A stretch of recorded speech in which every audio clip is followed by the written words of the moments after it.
I found that nothing in life is worthwhile unless you take risks. Nothing. Nelson Mandela said, "There is no passion to be found playing small and settling for a life that's less than the one you're capable of living." Now, I'm sure in your experiences in school and applying to college and picking your major and deciding what you want to do with life, I'm sure people have told you to make sure you have something to fall back on. Make sure you got something to fall back on, honey. But I never understood that concept, having something to fall back on. If I'm going to fall, I don't want to fall back on anything.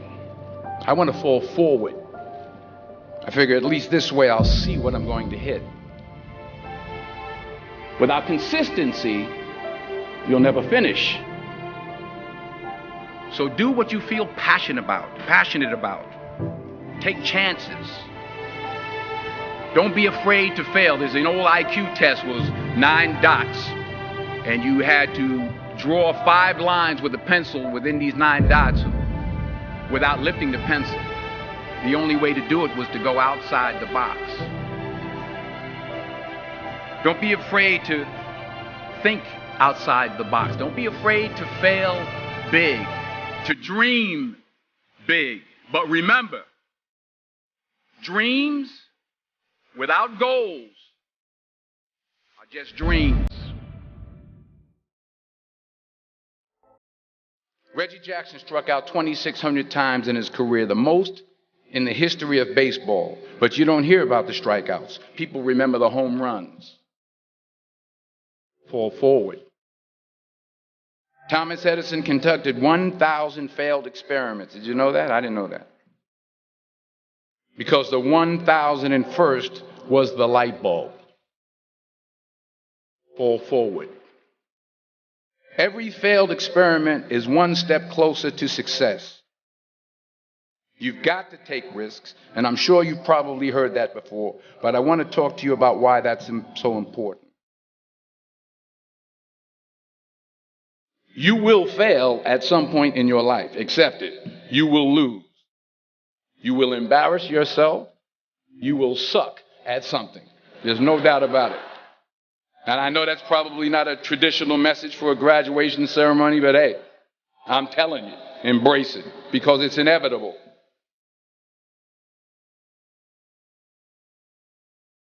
In the acting business, you fail all the time. Early on in my career, I auditioned for a part in a Broadway musical. Perfect role for me, I thought, except for the fact that I can't sing. I didn't get the job. But here's the thing. I didn't quit. I didn't fall back. I walked out of there to prepare for the next audition, and the next audition, and the next audition. I prayed. I prayed. And I prayed. But I continued to fail and fail and fail. But it didn't matter because you know what? There's an old saying, you hang around the barbershop long enough, sooner or later you're going to get a haircut. So you will catch a break, and I did catch a break. Last year, I did a play called Fences on Broadway. But here's the kicker. It was at the Court Theater. It was at the same theater that I failed that first audition 30 years prior. The point is, every graduate here today has the training and the talent to succeed. But do you have the guts to fail? If you don't fail, you're not even trying. I'll say it again. If you don't fail, you're not even trying. To get something you never had, you have to do something you never did. Imagine you're on your deathbed, and standing around your deathbed are the ghosts representing your unfulfilled potential. The ghost of the ideas you never acted on. The ghost of the talents you didn't use. And they're standing around your bed, angry, disappointed, and upset. They say, we came to you because you could have brought us to life, they say. And now we have to go to the grave together. So I ask you today, how many ghosts are going to be around your bed when your time comes?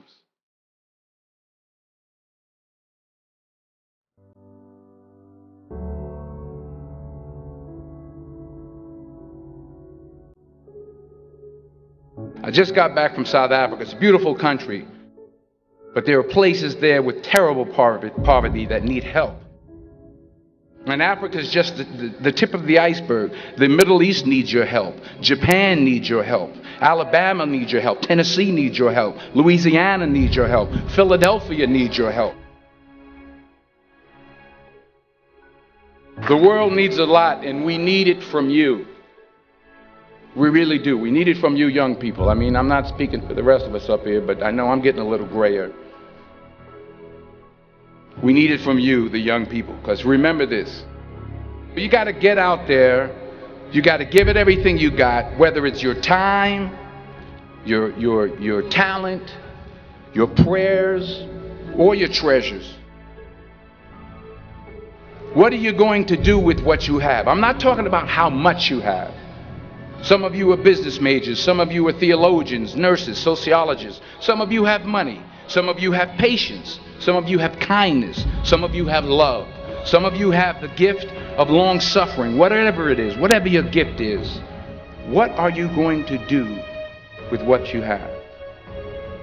All right, now here's my last point about failure. Sometimes it's the best way to figure out where you're going. Your life will never be a straight path. I began at Fordham University as a pre-med student. I took a course called cardiac morphogenesis. I couldn't read it, I couldn't say it, I sure couldn't pass it. So then I decided to go into pre-law, then journalism. And with no academic focus, my grades took off in their own direction. I was a 1.8 GPA, and the university very politely suggested that it might be better to take some time off. I was 20 years old. I was at my lowest point. And then one day, and I remember the exact day, March 27th, 1975, I was helping my mother in her beauty shop. My mother owned a beauty shop up in Mount Vernon. And there was this older woman who was considered one of the elders in the town. And I didn't know her personally, but I was looking in the mirror, and every time I looked at the mirror, I could see her behind me, and she was staring at me. She just kept looking at me. Every time I looked at her, she kept giving me these strange looks. So she finally took the dryer off her head and she said something I'll never forget. She said, "Young boy, I have a prophecy, a spiritual prophecy." She said, "You are going to travel the world and speak to millions of people." And in the years that followed, just as that woman prophesied, I have traveled the world and I have spoken to millions of people through my movies. Millions who up till this day couldn't see me, who up till this day I couldn't see while I was talking to them, and they couldn't see me, they could only see the movie. They couldn't see the real me. But I see you today, and I'm encouraged by what I see. And I'm strengthened by what I see. Because taking risk is not just about going for a job. It's also about knowing what you know and what you don't know. It's about being open to people and to ideas.